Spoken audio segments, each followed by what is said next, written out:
This is the story of blood, from donation to transfusion, and the incredible people it meets along the way. Starting with Sam. Luce was on the high dependency unit at that point, so she was kind of spaced out on pain relief and various other things. Tallulah was in NICU, in the incubator still.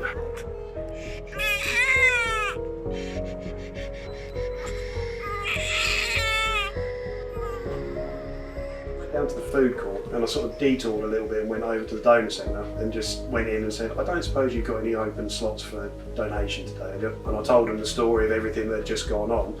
They said, yeah, just give us a second. They went, yeah, we'll find you a slot. Come in, take a seat. Less than 24 hours after nearly losing his wife, Sam repaid the favour that had saved her. Blood. If people didn't give up 45 minutes of their day now and then, she probably wouldn't be here. So I'd then be single parent with 3 kids, having to conversation quite regularly, where's mum? My daddy gave blood today. 5 years on, Lucy and her family are happy and healthy. Odds that didn't always look likely. I think she was born quite quickly, but by that time I knew something wasn't quite right. I wasn't feeling particularly well. I was sat there holding Lucy's hand, and at one point she sort of squeezed my hand and said, I'm just going to go to sleep now. And about 10 seconds after that, I heard one of the doctors say, yeah, we're going to have to activate major hemorrhage protocol. And when you don't necessarily understand what that means, you obviously know what the words are, but you hear major and hemorrhage and you just think the worst possible thing. Lucy received over 6 pints of blood to save her life. This is really cute. That's your blanket. Open it and see how small you were. That used to cover the whole of you, Tallulah, apart from your head. She had to wait 3 days until she could meet her daughter. I was focusing on getting better myself because I was feeling pretty rotten. So yeah, it was hard. Sam would take photos and FaceTime from the FaceTime other end from of the hospital. NICU. And yeah, so it was a struggle, but I knew she was in the best place and so was I. So it was more, right, let's just focus on getting better together and then we can come home. So if people hadn't given blood, then I wouldn't still be here. But it took more than just 6 donors to save Lucy's life. Without people like Stephen, emergency blood transfusions wouldn't be possible.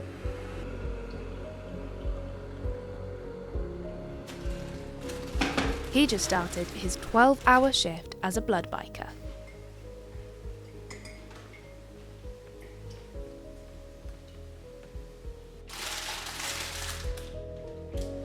I've known the NHS all my life, right from born. My mother had a long battle with cancer, which sadly she lost when I was quite young. And recently I lost my brother. And at all times the NHS was involved and with my brother the emergency services. And it left a big impression on me. I met a lot of people who were all, some were paid, obviously some jobs, other people I met and spoke to were volunteering in different roles, and I just thought this is something I'd like to get involved in. Like the nearly 5,000 other volunteers, Stephen spends his shift waiting for the all-important phone call. Hiya. Yeah, okay. Yeah, that's no problem. Okay, so just to repeat, we're going to pick up blood from Addenbrooke's and take it up to the Norfolk and Norwich. Yeah. Okay, I'll be mobile in about 5 or 6 minutes. My ETA to Addenbrooke's will be 1 hour 30 minutes. Thanks so much. Bye.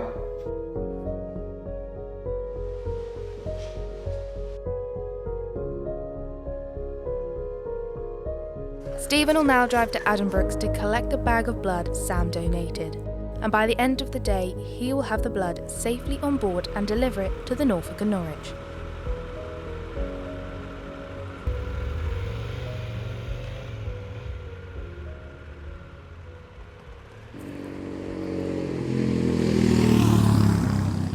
Just as he leaves, clinical practitioner Neil gets back from a call out on the Norfolk coast, where having blood on board meant stabilising a patient and getting them to hospital.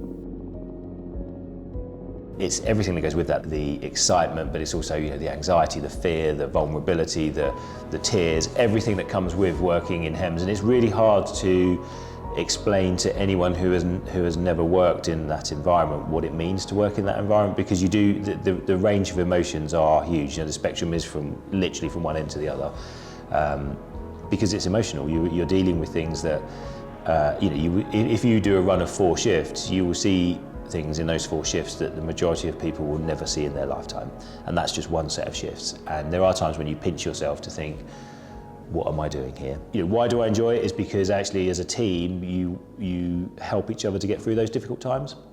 And when you have the good times, which is you make a difference to a patient or a patient's family or friends, that you can use that to help you through those difficult times. Without charities like Norfolk Blood Bikes, it wouldn't be possible for the air ambulance to carry blood.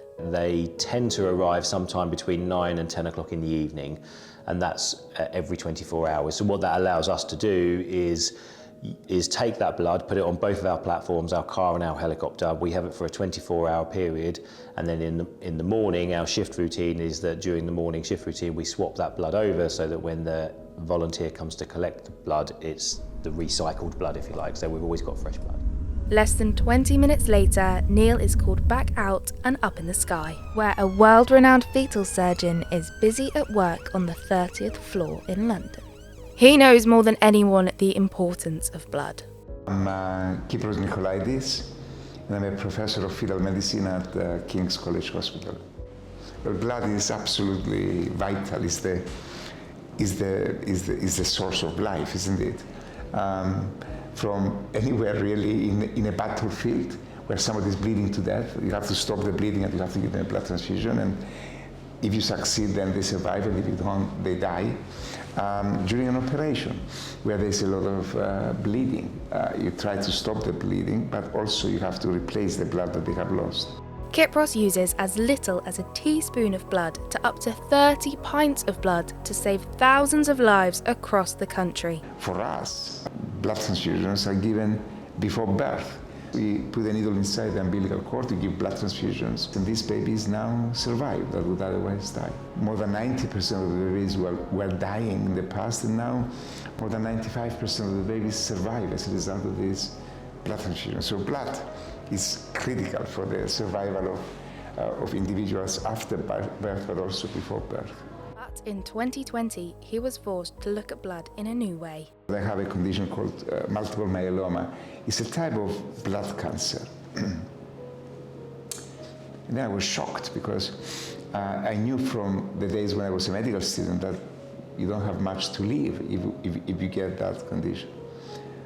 So I looked it up in Wikipedia, as any good doctor would, and I was even more terrified to see that it's a terrible condition. It was no longer just a tool of his practice, as he found himself on the other end of the needle. After a hard fight, he is now in remission. It was a difficult time, but I survived. While blood may save lives, there's another valuable delivery blood bikers make, which is just as critical to new parents: donated breast milk. I had a C-section when I was 35 weeks pregnant, and so Dilys was 5 weeks early. She had to be delivered due to my ulcerative colitis. I was quite poorly and on numerous medications. Couldn't start any new medication until she'd been delivered, basically, because they weren't safe when you're pregnant. Unfortunately, when she was delivered, she was in intensive care and had struggles breathing and feeding. Unfortunately, because of the medication they were going to put me on, I was told I wouldn't be able to breastfeed with her. So the day before, a lady from the team came to speak to me about donor breast milk. Would I be interested? Something I hadn't even considered, I didn't even know was an option. And I breastfed my first daughter and felt quite upset that I wouldn't be able to breastfeed my second. Explained all the process, how it's donated, etc., and tested and pasteurised, and that she would be able to have it while I was in hospital, and then also when we were discharged, whenever that would be, we'd be able to have it delivered to our home by the blood bikers. I'm not joking, one evening, I think I emailed her like at 4 o'clock and the milk was on our doorstep by 7 p.m. Just got a text from one of them and was like, we can come this evening, and that was amazing because we were going to run out the next day, so it was how it came so quickly. And then when we had a full fridge again, I think 20 litres were dropped off that evening. Together, the Human Milk Foundation and charities like Norfolk Blood Bikes deliver milk to newborn babies and their families across the county, making a huge difference. Today, that's been Steve's job, a volunteer from Beccles. I've been a blood biker now for 7 years. So, yes, I was lucky enough to retire early and had the time to dedicate to it. In 2013, 2014, I was, at the time, my father was seriously ill with lung cancer, and my brother had just been diagnosed with a brain tumour. That's my brother Mark and my dad Tony.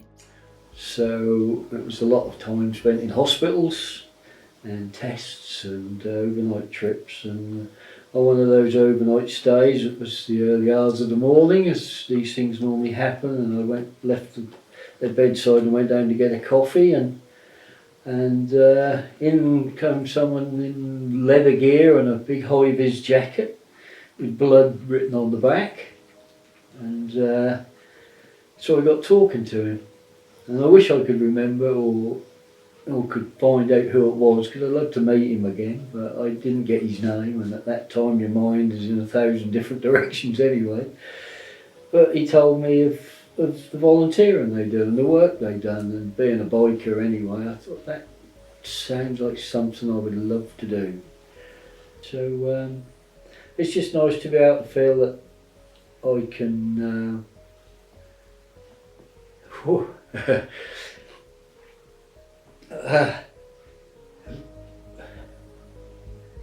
I couldn't say for Dad and my brother, but I might be able to say somebody else.